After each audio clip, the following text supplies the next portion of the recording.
Começando aqui então pela carga de treino, nós temos a carga de treino interna e carga de treino externa.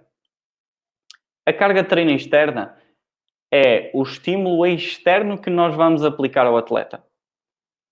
Ou seja, vai ser tudo o que seja externo que nós vamos aplicar, seja um treino de força, seja o próprio treino que o treinador aplica ao atleta, seja algo que seja sempre externo a ele. A carga interna, por sua vez, vai ser a resposta fisiológica e ou psicológica do atleta ao treino.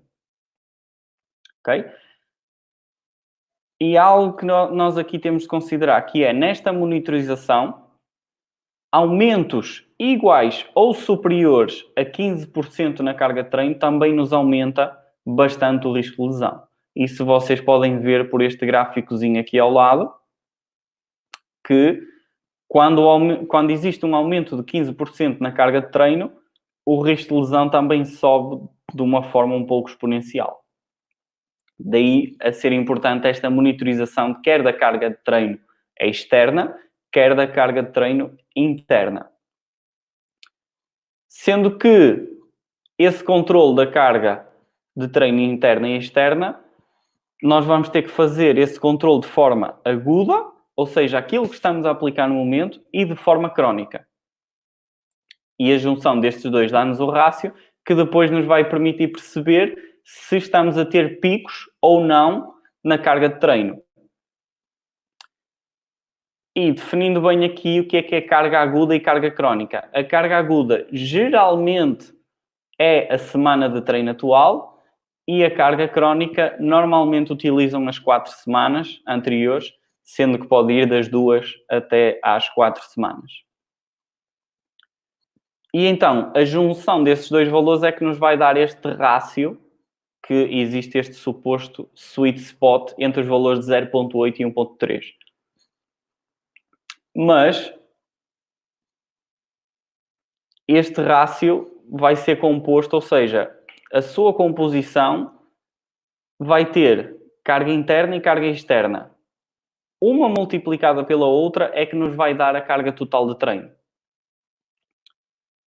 Normalmente, a carga interna é retirada, por exemplo, pela percepção subjetiva de esforço, a variabilidade da frequência cardíaca ou o lactato, ou seja, são todos medidores subjetivos ou objetivos em termos fisiológicos e psicológicos, alguns.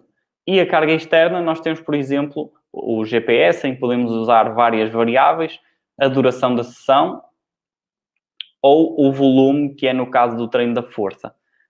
A multiplicação entre um dado e o outro vai nos dar a carga de treino total.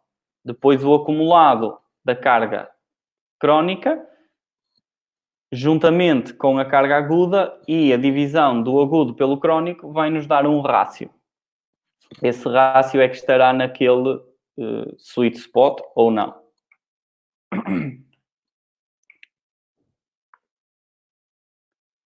Depois, o que é que nós podemos retirar com isto? Isto aqui é um exemplo que eu tenho para vocês, que isto é uma folha de Excel em que vocês conseguem ver, dependendo dos jogadores que tiverem, conseguem retirar os dados de PSE e tempo da sessão, porque normalmente os dados mais usuais a serem utilizados é a percepção subjetiva de esforço e o tempo da sessão, porque são os mais práticos. Nós, para a percepção subjetiva de esforço, apenas precisamos de uma folha e para o tempo um cronómetro. Ou seja, em termos económicos, é extremamente prático a sua utilização.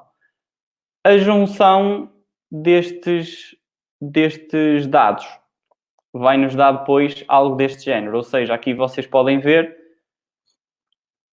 por exemplo, o CA é a carga aguda, o CC é a carga crónica e aqui está o rácio da carga aguda crónica. E à medida que isto vai avançando, consoante os dias e as semanas, nós vamos obtendo diferentes valores para os atletas. Desta forma, temos um controle individual e depois poderemos fazer uma média da equipa. Se bem que, na minha opinião, estes dados devem ser sempre assim controlados de forma individual para percebermos o que é que se passa com cada atleta. Porque não nos podemos esquecer que se utilizarmos uma média, aquilo vai ser um valor médio, ou seja, vai haver um desvio padrão e podem haver atletas que estão com um rácio extremamente alto e outros com um rácio extremamente baixo. E isto é uma forma prática de termos algum controle. E depois poderemos ter gráficos deste género, em que aqui vemos a evolução diária da carga, a sua variação. Okay? Este verde e vermelho é relativamente ao rácio. E aqui vemos a evolução também semanal de quê? Daquela diferença dos 15%. Ou seja, quando esta barra está acima deste verde mais claro, aumentamos a carga superior a 15% e quando está abaixo deste verde mais escuro, nós temos uma diminuição da carga acima dos 15%.